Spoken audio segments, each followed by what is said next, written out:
Yes, and a very good evening. Welcome to the Legends edition this lovely Saturday evening. I'm Beryl Okumu, but first, let's have a look at the highlights.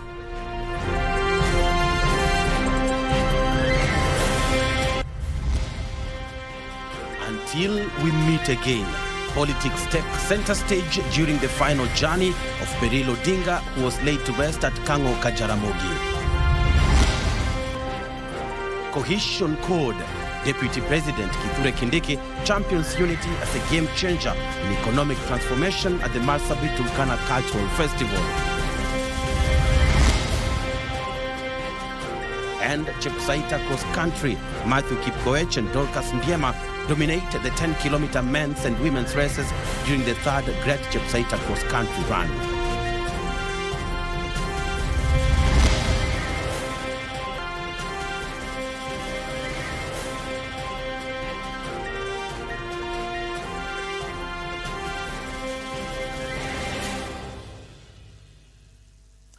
Yes, and a very good evening once again, and welcome to the Legends edition with me, Beryl Okumu. And let's begin with the burial of Beryl Odinga, where the future of the ODM party and the broad-based government dominated speeches during the burial of Beryl Odinga, sister to the late Raila Odinga. Now the cracks within the Orange Party appeared to widen as a section of the political class openly supported the re-election of President William Ruto, while others cautioned the party against approaching the 2027 general elections blindly. Political bigwigs were among the hundreds of mourners who turned up at Nyamira Junior School grounds to bid farewell to Beryl Odinga, the sister of the late Raila Odinga and Siaya Senator Okumu Odinga, barely 2 months after Raila's burial. Wiper Party leader Kalonzo Musyoka was among the politicians who attended the funeral. Kalonzo threw the first political salvo when he extended an olive branch to Okumu Odinga, the ODM party leader, urging him to lead the Orange Party out of the broad-based government. Never betray what our brother Raila stood for. And therefore that is my mission to you, Ndugu. As you do your broad-based arrangements, we have no problem.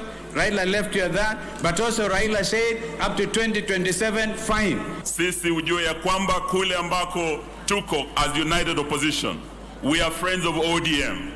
We are friends of Baba. Ujue ya kwamba kule uko na marafiki wapya. But as Kalonzo invited ODM to the opposition, members within the Orange Party appeared to differ openly on the future of a party founded by the late Raila.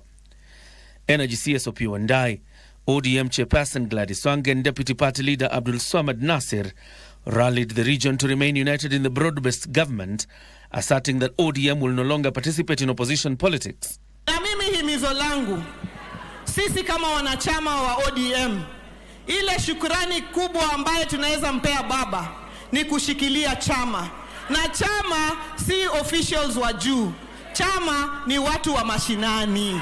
Chama ni mashinani kule chini. The tribute we can pay to Baba Raila Odinga and now Beryl Odinga, his sister, is for us to remain united.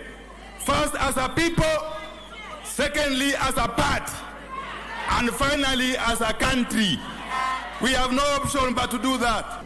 We are either going to be forming government or we are going to be part of government, and it is nothing new. However, others appeared to be singing a different tune, with Homa Bay Senator Moses Kajwang warning the Orange Party against antagonizing Kalonzo. Vice President Kalonzo, some of us are quite happy to see you. You see, many people have said things that Raila told them. But there's one thing Raila also told us about Kalonzo Musyoka. He told us not to scandalize, not to attack, and not to antagonize Kalonzo Musyoka. And that is why in the Senate, the deputy leader of minority in the Senate is still Senator Enoch Wambua. So Mom, I'm borrowing your time, but I want a friend of mine to just wave where he is, because he's part of us. That's my friend Babu Owino over there. And if you want to be in government, it will not be the first time. So what I am pleading with everybody, let us stand for what is right. Godfrey Osotsi castigated some leaders whom he accused of predicting the fall of ODM party and pointing to existing structural weaknesses within the party.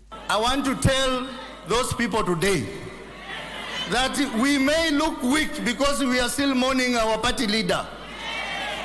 We have a shock of losing our party leader, but ODM is still strong. His sentiments would see Oburu fault him, insisting that there was no vacuum in the party's top leadership. I want to call for unity of our party. I also want to say that there is no vacuum. Raila left a very big shoes, but I have been given that shoes. I'm sitting there. Honorable Sosi, don't say that you are going to sit down to arrange. What are you going to arrange again? Beryl Odinga, the spouse to the late Raila, warned against falling prey to external forces seeking to pit the family against each other, affirming Oburu's position in the family and the party.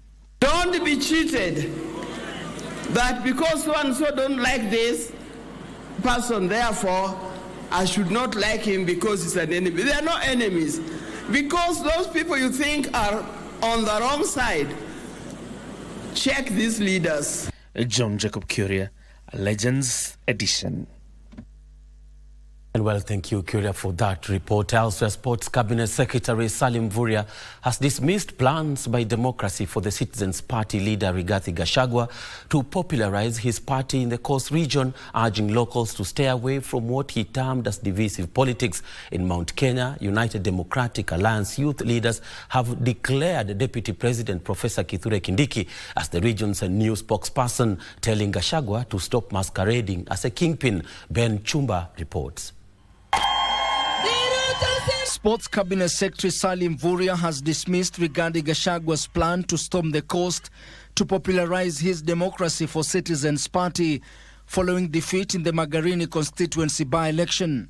Hatutaki watu ambao wataturudisha nyuma.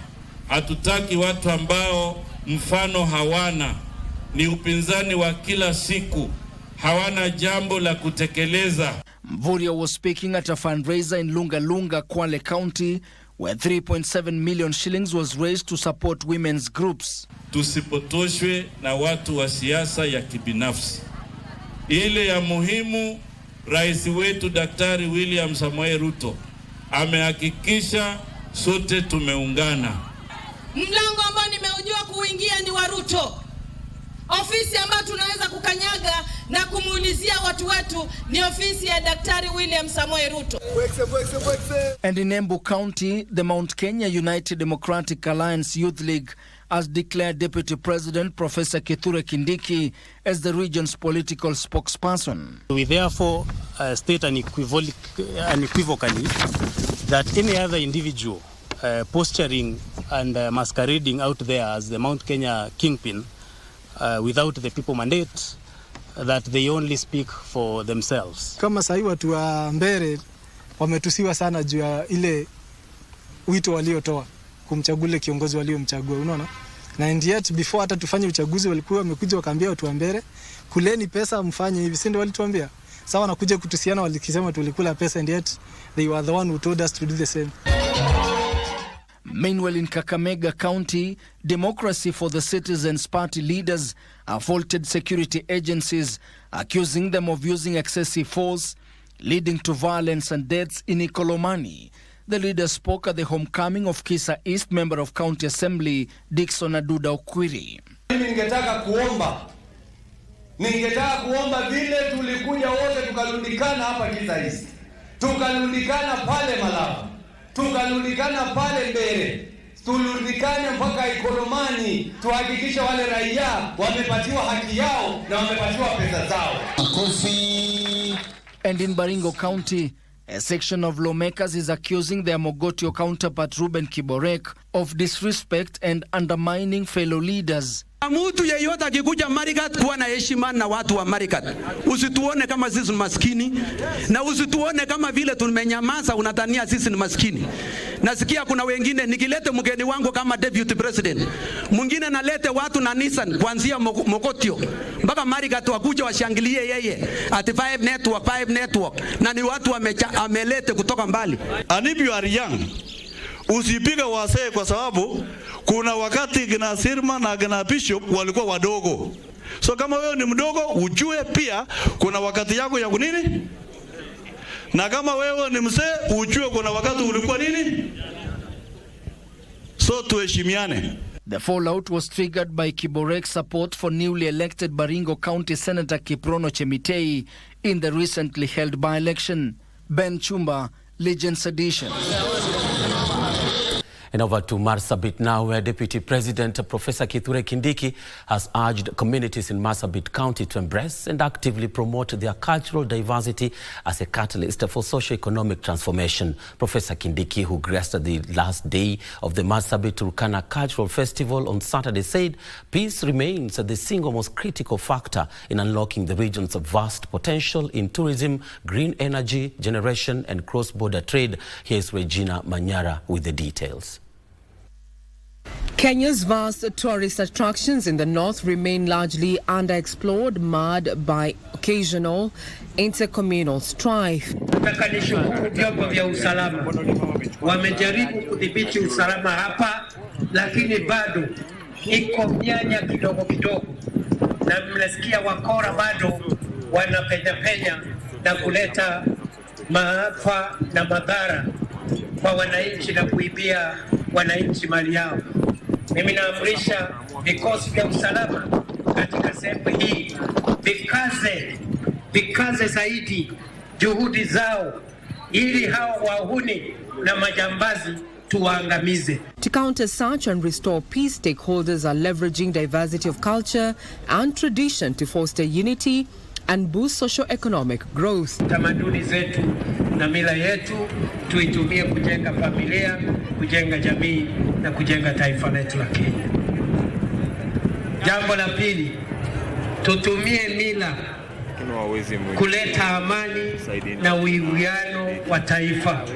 Let us use culture to build our country's unity, stability and cohesion. Deputy President Kithure Kindiki urged communities to coexist peacefully and celebrate their diversity to draw investor confidence and increase tourist activities. Stakeholders at the festival echoed the call, emphasizing the need for improved infrastructure, including better road networks, reliable power connectivity, and enhanced border facilities to ease movement of people and goods across the county. Hiyo kazi iharakishwe ndio watu wetu wapate hiyo mabarabara. Narudi hapa kuleta contractor wa hizo barabara saba za Marsabit ambazo nimesema kandarasi ipeanwe from next week. The culmination of the Marsabit Turkana Cultural Festival came with goodies and pledges for support in as far as development is concerned, with a keen focus on infrastructure as well as connection to the national grid.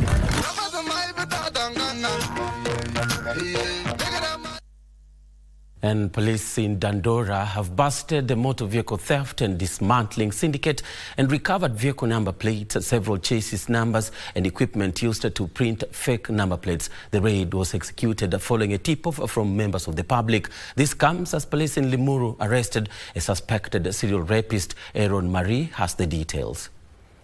OCPD Boniface Lemuk says they recovered 101 number plates, including 34 engraved plates, believed to have been derived from stolen vehicles within Kenya and neighboring countries.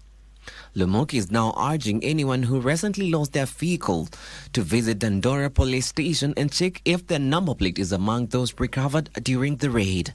The person in whose house the items were recovered is on the run, and we'll catch up with him very soon. My message to the members of the public is that they come forward and assist us in getting such information so that together we'll be able to deal with such menaces within our society. Meanwhile, in Limuru, detectives from Tigoni Police Station have arrested a suspected serial rapist accused of luring young girls through online dating sites.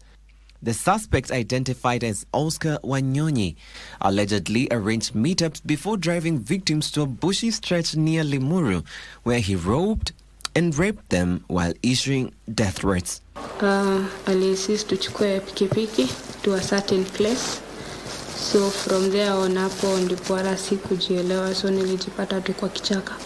Ingia online and on a dating app nikapata ameni text and then tukachat tukakubaliana. So kufika mahali ndo akaniambia nikae chini na nikoperate. Kama napenda maisha yangu, kama sipendi ataniua.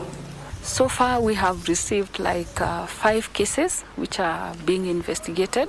I am appealing to the girls and women who have been lured by this suspect to come forward and make their reports without fear. And in Kirinyaga Central, the Member of Parliament Gashoki Gitari has officially reopened the newly renovated NGCDF office in Kirigoya months after it was vandalized during the Saba Saba demonstration. Wakati hii ofisi ilichomwa, kuna documents zilichomeka ndani na kuna maneno haikuendelea vizuri, lakini I thank them for their patience. But we know who had sent whoever did this, but we are not following the people who are sent. We are going for the people who sent them. Hakuna maandamano imepangwa mahali, lakini wale vijana wetu ningependa kuwasihi wasitumike vibaya. Hii mali kwa hapa Kirinyaga Central ni yao, ni ya wazazi wao, waichunge na wailinde. Reporting for Legends Edition, I'm Aaron Marie. And on that crime watch note, we take our first short break, but we'll be back with more. Stay with us.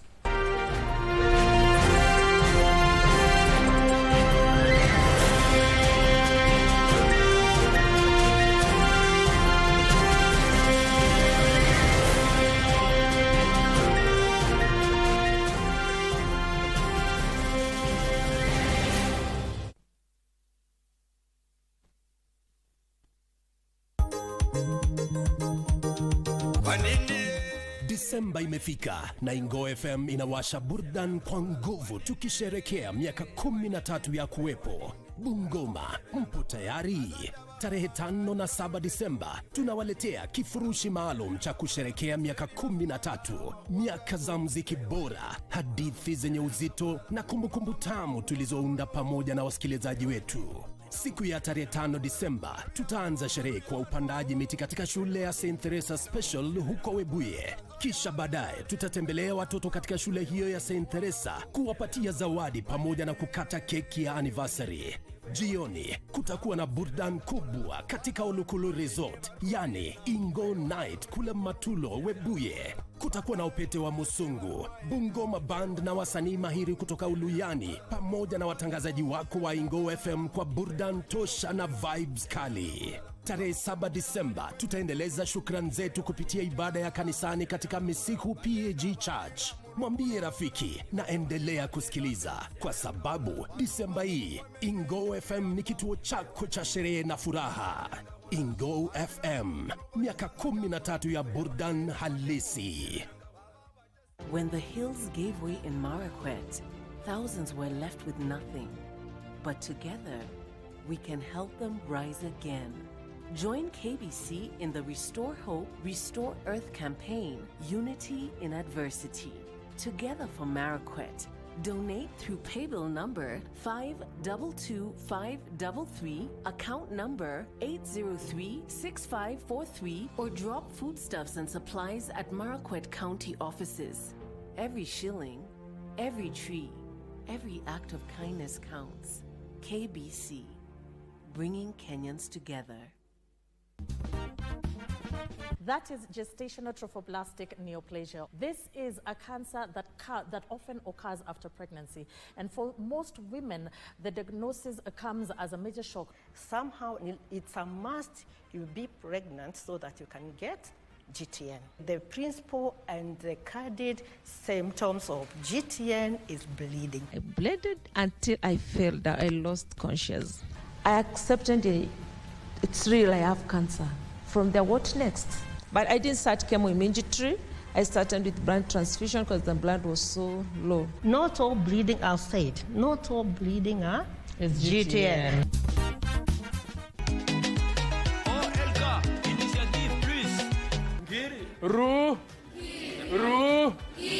Ametufika kooni, tuwalinde sijezama. Kupa mpea kupae, kumpa siyo kupa, si kupa ni kutupa. Interneti hii, je, ina madhara? Nasaidia wanafunzi kujenga kipaji chao. Yaani kuna mwanafunzi ang'ari shuleni lakini anang'ara TikTok. Tumia interneti sana, unagundua kuwa unatumia muda mwingi kwa interneti kuliko ambavyo unakaa na familia yako nyumbani. Kubembea kuna raha, lakini tuwe makini. Kubembea kuna raha, lakini tuwe makini. Makofi mpigie. Vitaje vipera vya fasihi. Ngomezi, maigizo, mazungumzo. Matatizo ni gani katika fasihi andishi? Sio kila mtu ana uwezo wa kusoma.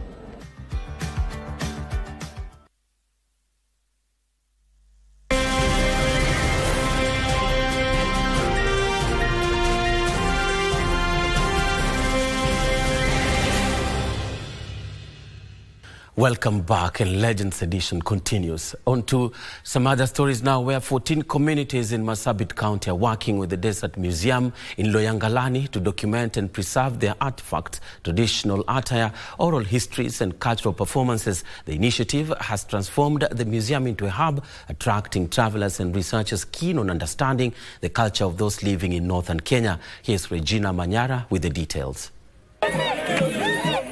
Marsabit County is home to several communities, among them the El Molo, Sakuye and Dasinach. Intermarriage and rural-urban migration threatens to wipe out their unique cultural traits. To preserve their culture, they have partnered with the National Museums of Kenya to document their history and culture. The first group, the first ethnic group, their artifacts were put in the museum. The El Moserete group, that is El Molo, Sambol, and Tukana. For indigenous groups such as the El Molo, the museum is a lifeline, recording of their traditional fishing tools, songs, rituals, and a unique way of life. They gather together, not one village, but the animals have two villages, Layenia and Komote. Wanaita wote wanakuja kukaa. So wakati wanakuja kukaa pamoja, wanaongezwa. So wakati wanaenda wale wanaenda pamoja na wale wanaenda Layeni. Kuna jambo ambayo itaenda kufanyika huko. Wataita community yote mzima. Ya kwamba watoto elimolo lazima awe wapate sheria vile zamani ilikuwa. Vile saizi unaona vile wako. At the community level, elders are teaching the youth ways of their forefathers.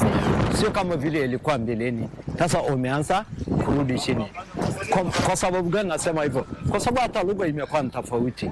Vile walikuwa wanafanya imekuwa tofauti, kama sio kama vile walikuwa. Kwa sababu gani nasema hivyo?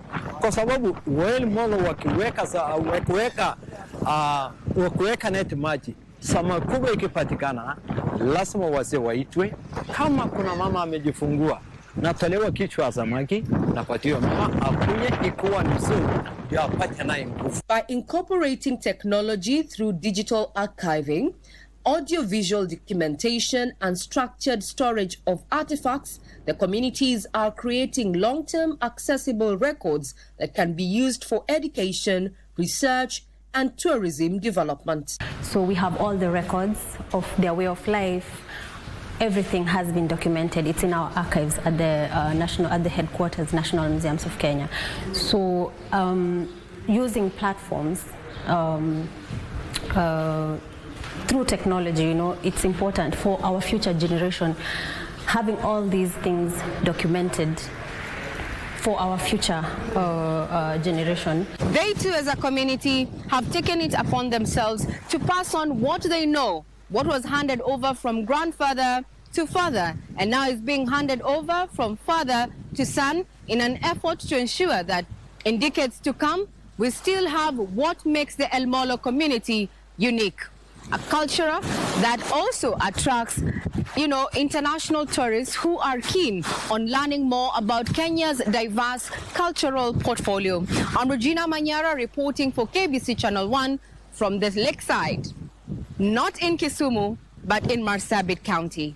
This is Lake Turkana. And let's go to Kisumu now, where public servants serving in various national government departments are being challenged to communicate the government's development initiative to the public as the Kenya Kwanza government strives to deliver the bottom-up economic transformation agenda. Energy Cabinet Secretary Opiyo Wandayi, while meeting various stakeholders, national government officers from Siaya County, noted inadequate publicity of the development projects being rolled out by the President William Ruto-led Kenya Kwanza administration, especially in the larger Nyanza region. And as the country gears up for the 2027 general election, Wandayi particularly said there is a need to guide the region's political direction as it undergoes a transition following the demise of former Prime Minister Beryl Odinga.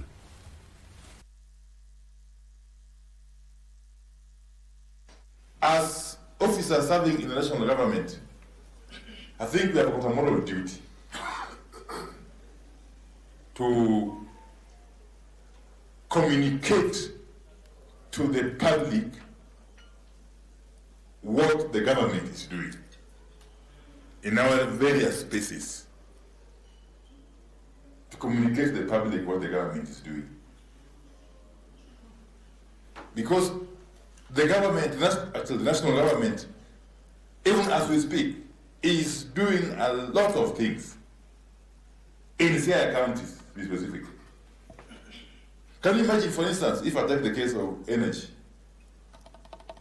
which I'm more conversant with for now, okay?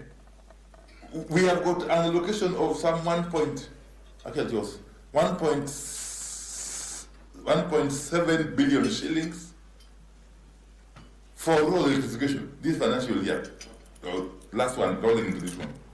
And I am sure if we went through all these dockets, you will see some program or project. And going forward, again, I think it's also important to know that it should be in our interest as officers working in the national government to help guide our people, that if possible, we don't just stay in government now, but we continue being in government even beyond the next elections. And residents of Matisi in Trans Nzoia County are living in fear following the reemergence of a criminal gang. Residents claim 3 people, including an officer from the Directorate of Criminal Investigations, have been killed in the last 3 days. These and more stories in our county's roundup next. Residents of Matisi in Trans Nzoia County say they are dreading nightfall due to insecurity. The latest incident was the killing of a DCI officer on Friday night. Walipokeuka nyuma, kuna timu ya vijana wanne walikuwa wanawafuata. Nao walipoona wamewafuata kabisa na mbio, nao wakaanza mbio. In Nyandarua County, 2 buildings, one being a bar and the other a butchery, were destroyed by a fire in the Getabushi area of Kipipiri in Nyandarua County. Moto haijajulikana hasa ilitoka wapi na ni nini ilisababisha, but bado uchunguzi inaendelea. Still in Nyandarua County, leaders from the region have renewed calls for equitable economic returns from the region's vast natural resources, citing decades of undercompensation despite being a key supplier of water and environmental services. So we are going to challenge ourselves, County Assembly. Very quickly, we can come up with a bill to protect our interests. Hatutaki kujua hata kama kulikuwa na bill ingine inasema sijui, we can create our bills. Elsewhere, learners have been challenged to practice theories learned in school as part of the CBC curriculum to maximize their talent and creativity. These calls reverberated during the launch of a play dubbed Glamour in Darkness, acted and created by students from Rofin Field International School in Nairobi. We are trying to prepare our learners even for the future jobs, and basically we are even trying to work on them, those who are interested in film, and that is why we even came up with this the first film that we are able to produce as a school. We are very futuristic, we are very focused, and we want to see our students scale the heights, not just within the country but globally. Finally, hundreds of residents drawn from 5 wards in Westland's constituency celebrated early Christmas with 300 senior citizens from the constituency in an event organized by the area member of parliament, Tim Wanyonyi. The colorful event featured music, dance and prayers and honored the elders for their contributions to the community. Mutahakikisha ya kwamba hawa wazee wametoka hapa na ile mali tumewapatia bila mtu kuwasumbua. Unasikia? yenu mtakula nyuma, lakini muhakikisha hao wameenda kwanza, na ndio tujue ya kwamba Westlands sisi tunakaa vizuri.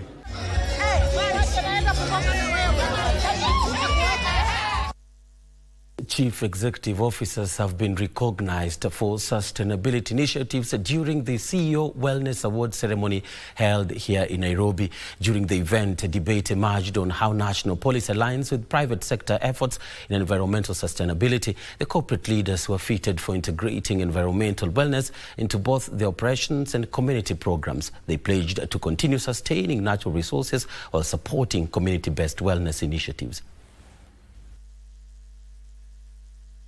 Sometimes we take for granted as a company that supports people in their reproductive, respiratory, and other physical wellness. We take for granted all the other wellness elements, the 7 pillars of wellness: mental, emotional, physical, spiritual. I think it's so important to come for these kind of awards so that you can know exactly what you also need to do in your own organization to support employers and employees and the community. And away from that, on to matters reading now, where parents have been challenged to tap into emerging digital learning tools to boost literacy and enhance the reading culture among children. According to education stakeholders, the fast-changing digital landscape provides a simple, engaging and accessible platform relevant to building a consistent reading culture among the learners. The clarion call was made during an event in Nairobi where book lovers gathered to honor young readers who completed reading all 17 chapters of the Harry Potter ebook on an app. During the event, they called on the government to invest in technological infrastructure in schools in a bid to promote e-learning across the country. We do have a goal of reaching 1 million families by 2030. This event is one way we can reach more families, get them really excited about reading, but also the Legislator Challenge, the reading challenge that we have in app now, and then future reading challenges. All of that reading contributes toward that goal. And we really are encouraging families to read over the holidays. So any 25 books that they read can count toward the Legislator Reading Challenge all throughout the month of December. If the government can actually help kids do this, it will actually make more sense. And then look at it this way. If your principal tells parents, there is this app, download it, your kid can read anytime, tell me which parent will not download that. My kids can get thousands of books that have diverse topics, diverse interests, and I don't have to keep searching for them, so they just need to take the phone and they keep scrolling and they get the books. The current generation we're having of children, they like smartphones, they like tablets, they like laptops. So the trick that we made is that we digitize the books through one reader, so that these kids, when they pick a phone, maybe they want to play games, they find, you encourage them using the app. You see, there's BookSmart app to read books, at least 2, 3, 4 books a day. And quite a good initiative to engage the young during this holiday season. Moving on, nominated Member of Parliament Dina Joseph Hamisi has passed away this morning. National Assembly Speaker Moses Wetangula says Dina, who was nominated by the Amani National Congress Party, Wetangula eulogizes him as a diligent and committed legislator. During his 3-year service in the National Assembly, he served as a member of the Departmental Committee on Sports and Culture and the Select Committee on National Cohesion and Equal Opportunities. Dina hails from Kinango constituency in Kwale County. Dina becomes the 5th legislator to die in office, the 13th parliament, following the deaths of Isiolo South MP Mohamed Tubi, the late Baringo Senator William Cheptumo, the late Malava MP Malulu Injendi, and Kulo Mohamed, who represented Banisa constituency.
But that wouldn't be enough, 'cause she'd give anything to fall in love. You say yes when you say nothing at all. Now it's goodbye, Indian lady. One, you're like a dream come true. Two, if you get there before I do, don't give up on me. Oh my, oh. Got the fear of missing out? Want to keep up with all the latest entertainment news and latest celebrity gossip? From the latest rumors to popping events to the newest fashion trends, here is where you get all the tea or juice when it comes to entertainment, and you get it served on time. All that and so much more on Grapevine every single Monday only on KBC Channel 1. Remember, if you did not see it on Grapevine, then it most probably never happened.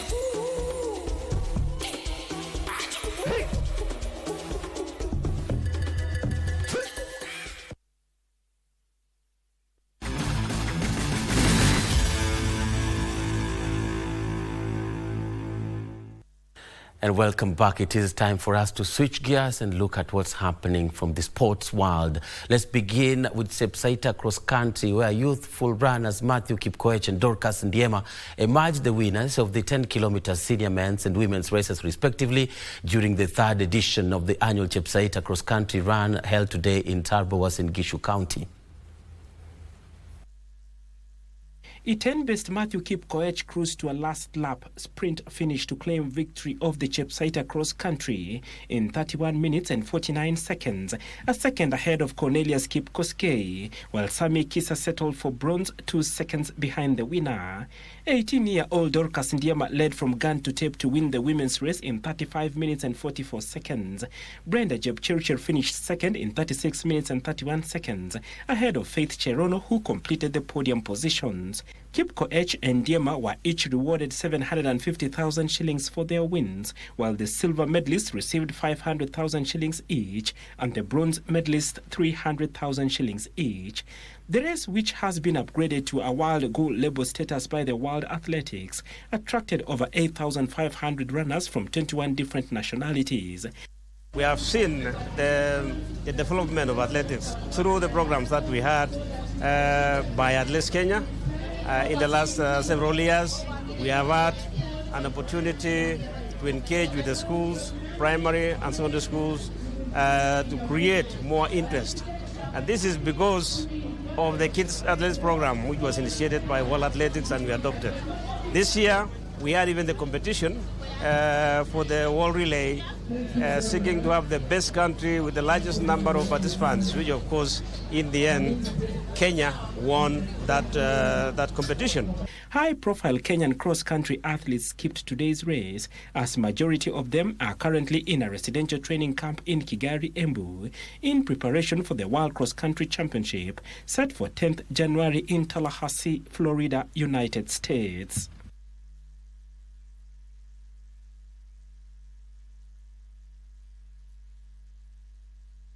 And away from running to soccer now, where defending champions Kenya Police have moved to the top of the FKF Premier League table after scrapping to a 1-0 win over Kariobangi Sharks in a tightly contested encounter.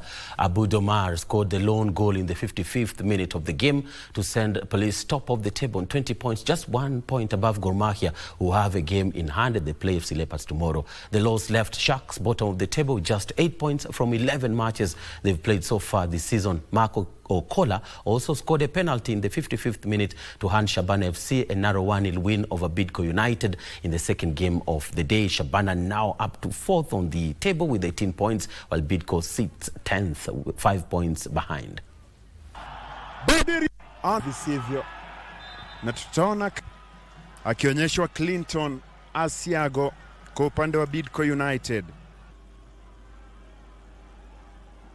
And just to note that tomorrow, of course, there'll be Mashemeji Derby, or is it Maishemeji Derby, between FC Leopards and Gor Mahia. The match is set to kick off at 3 p.m. at Nyayo National Stadium. And today's Shabana's win against Bidco was also their second on the trot after defeating Kenya Police, for the defending champions, by 1-0. So congratulations to Tore Bobe. Elsewhere, the 2025 World Taekwondo Under-21 Championship, which Kenya hosted for the first time at Kasarani Indoor Arena, culminated today with a closing ceremony. Despite Kenya finishing the contest without a medal, Kenya Taekwondo Federation Vice President Phil Haemba has lauded the team, saying attention now shifts to preparations for the 2028 Youth Olympics.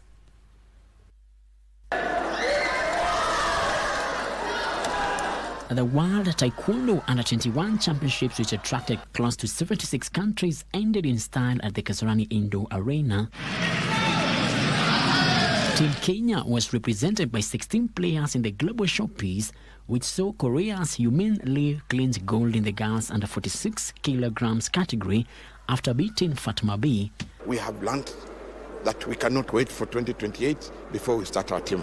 For us, we knew what was at stake, but we had to do this. Kenyan star George William, who was featuring in the under 49 kilograms category and won a bronze medal in Uganda during South Korea's Ambassadors Cup last month, has set his eyes on preparations towards 2028 Youth Olympics. Ningependa sahi to train more. Mimi na ningependa kuchezea Kenya more. Na inataka zoezi more nini. Another Kenyan who was making her debut for the national team, Vivian Shali, says she has gained notable lessons from the World Championship. Matumaini yangu ni kuwa tutaendelea this is a stepping stone for us as the Kenya team. Frederick Muki for Legends Edition. And Taekwondo coach Francis Ngugi is hopeful that some of his talents will represent Kenya at the Olympic Games in the near future, having missed the chance to compete at the stage in 2020 due to the coronavirus pandemic. Coach Ngugi is now into grassroots development, targeting schools, among them the Nova Pioneer Tattoo International School, where he is training a team of more than 30 children. Pioneer iko poa sana kwa hizo shule nimeenda, napata watu wako more experience, yani ukiwaambia kitu wanasikia, yani wamesha wako sawa tu, tushaenda nao game mara mingi kadhaa, tunaona wako at least somewhere. Hata kutoka international games za watu tunaweza kosa watu wawili tatu hapo. Our children have opportunities to grow through sports. As we know, Kenyans are amazing athletes worldwide. So we want to raise them from the youngest child in early years to the oldest child who graduates from our school to have opportunities to develop mastery in sports, art, and music. So our extra and co-curricular programs are very strong. We offer over 35 clubs at all our schools, and we want our children to learn early that beyond books, you are a well-rounded Kenyan. So this is what we are trying to produce every day at Nova Pioneer Schools.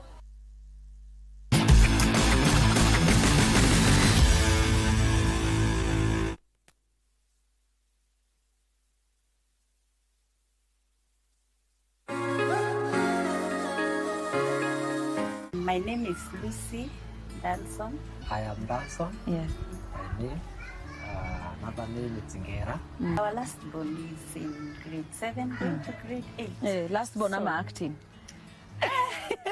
Last born. The first time I met Danson way back in 2001. When I saw him, I think it was love at first time. Yaji nimeinama hapo nimekuliwa na tumbo. Ulikuwa na tumbo? So usiku nipeleka mahali kunywa kasonda hapo ndio nitulie na tumaji. Tukaongea na Lucy nikasikia vile anaongea ni kama mtu promising. I think tulipendana na Lucy to a point that is hata police was sent to police station.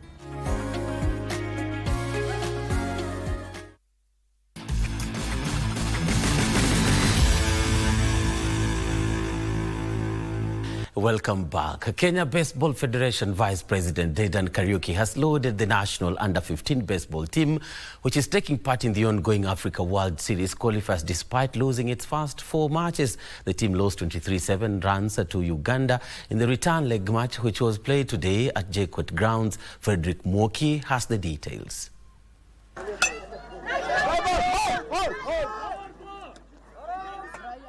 The Under-15 Baseball World Cup 2026 Africa qualifiers, which Kenya is hosting at the Jomo Kenyatta University of Agriculture and Technology JKUAT, entered its second day at JKUAT grounds, bringing together 4 African nations.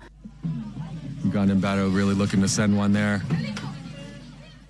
Team Kenya has so far lost its 4 opening matches, including a 23-7 defeat to Uganda in today's return leg match that was played at the JKUAT grounds.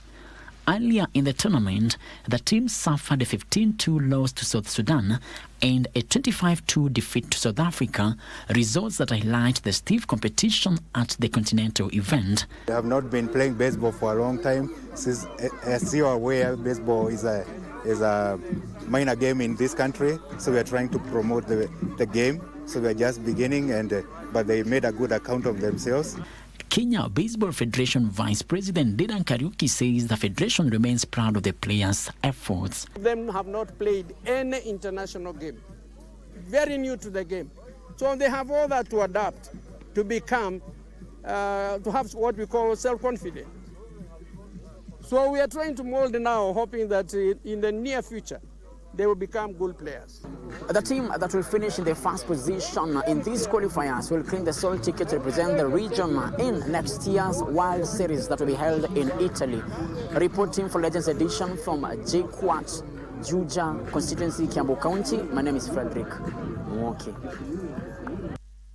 And with only 4 days left before the start of the 2025 Africa Youth Games, Team Kenya is stepping up its preparations across all the disciplines. The team is expected to travel later this week, carrying the country's hopes for a strong performance on the continental stage.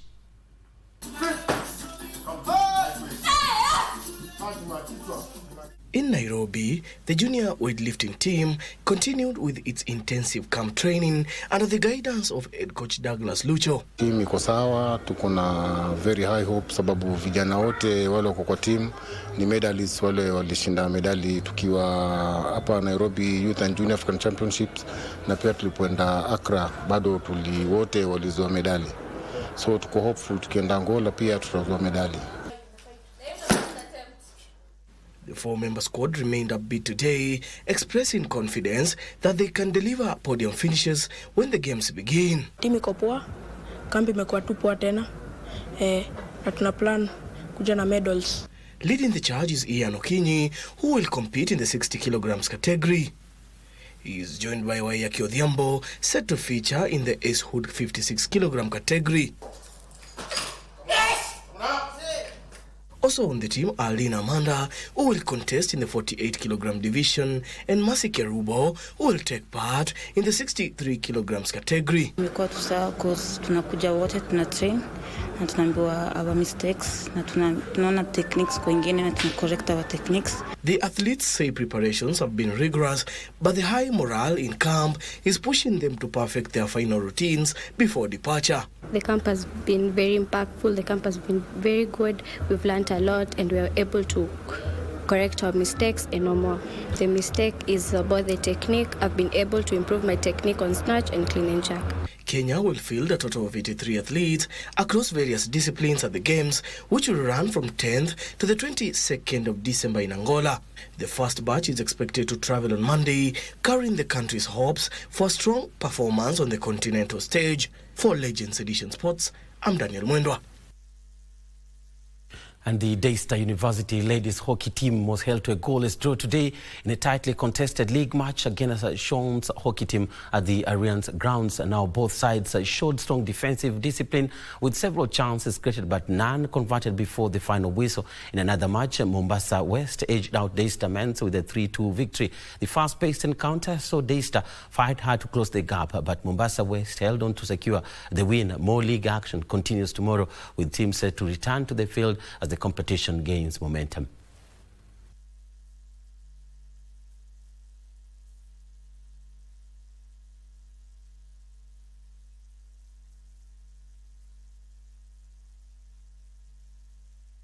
And NBA Africa has announced the 5 prize-winning startup companies from the second edition of NBA Africa Triple-Double Accelerator program designed to support the continent's technology ecosystem and the next generation of African entrepreneurs in sports. The 5 winning companies include Reborn from Morocco, Ethlon Technology, and FitClan of Egypt, Nigeria's Atsu, and Songdis. The 5 will now join Carnegie Mellon University, Africa's 12-month business incubation program, as part of its innovation hub, which helps African tech startups transform proof of concept prototypes and preliminary market assessments into scalable, market-ready products and services.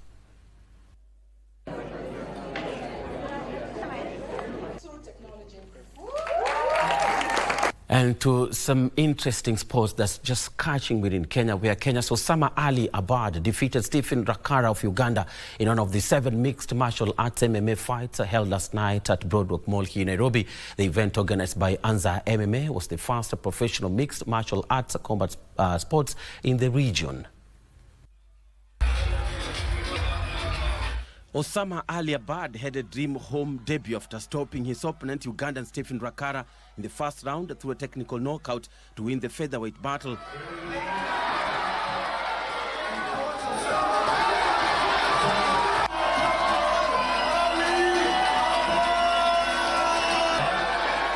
Georgie Tumo, fresh from impressive showing in AKO events in Nigeria, continued with the winning streak after defeating Uganda's Joel Semada in the first round through a TKO.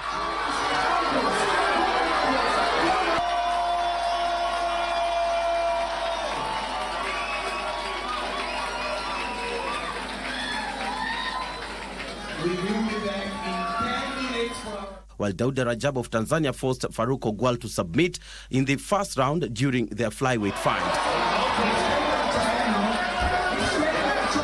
Kenyans dominated the night as Kelvin Odongo defeated Jonani Tugume through TKO to win the heavyweight contest.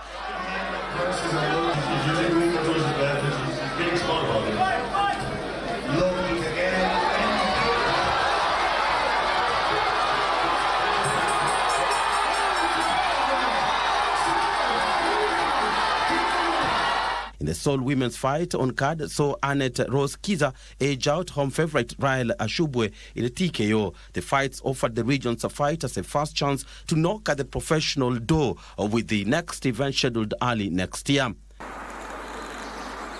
Finally, Njoroge Kibugu played a stellar round of 3 under par 69 to extend his lead at the Sigona Golf Club leg of the 2025 PGK Equator Tour to 7 under par 209 after 3 rounds heading to the final day on Sunday. Njoroge, playing in the same flight with his brother Mutai Kibugu on Saturday, sank birdies in the 3rd, 9th, 10th, 11th, 15th and 17th and played a bogey in the 13th to continue a strong showing on the back after overcoming a double bogey on the 8th. Mutai played 2 under par 70 on Saturday to set up Kibugu's 1-2 affair heading to Sunday, taking his total tally to -5 after 3 rounds. Edwin Mudanyi, who is under the NCBA team for the tour, carded 2 under par 70 as well and starred on the leaderboard with a score of 3. It was a strong round from Samuel Chege as he overcame a shaky start that had bogeys in the 4th and 6th to pick successive birdies on the 8th, 9th and 10th and more on the 12th and 17th to move to 4th on the standings. Greg Snow played the equal par and is 5th with 1 under par. And to news now across the borders, where Amy Buendia scored with the last kick of the game as Aston Villa stunned Arsenal 2-1 to move 3 points behind their Premier League opponents. It was a fast loss for Arsenal, who defeated Bayern Munich and Tottenham since losing 1-0 at Liverpool in August.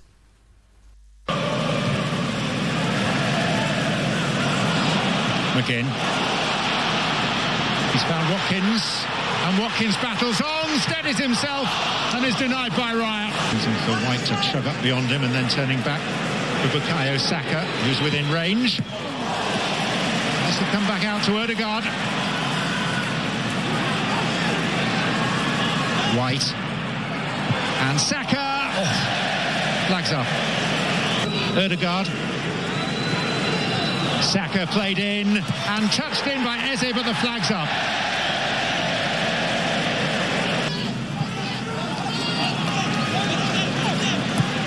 Now Torres.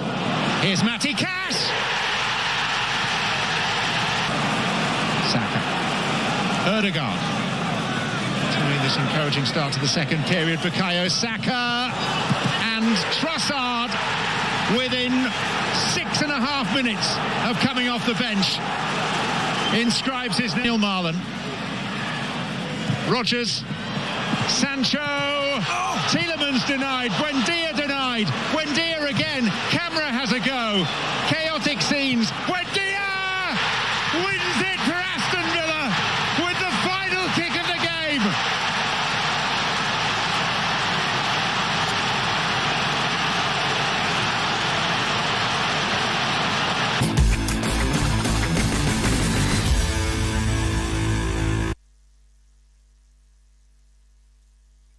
Heartbreak for Arsenal fans, but it's been a great run for especially people who support Arsenal. It must be interesting time for Arsenal fans who, nonetheless, despite the defeat, they're still top of the standings, but just their lead has been cut to 2 points by Manchester City, who did win their match. Other results, of course, Liverpool against Leeds, and Liverpool leading Leeds by 2-0. Over 60 minutes of that match played. Newcastle beating Burnley by 2-1, while Everton registered an emphatic 3-0 win over Nottingham Forest. That's how we put a cap on the Legends edition. Thank you so much for watching. I'm Bernard Okumu. Have a lovely night.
You say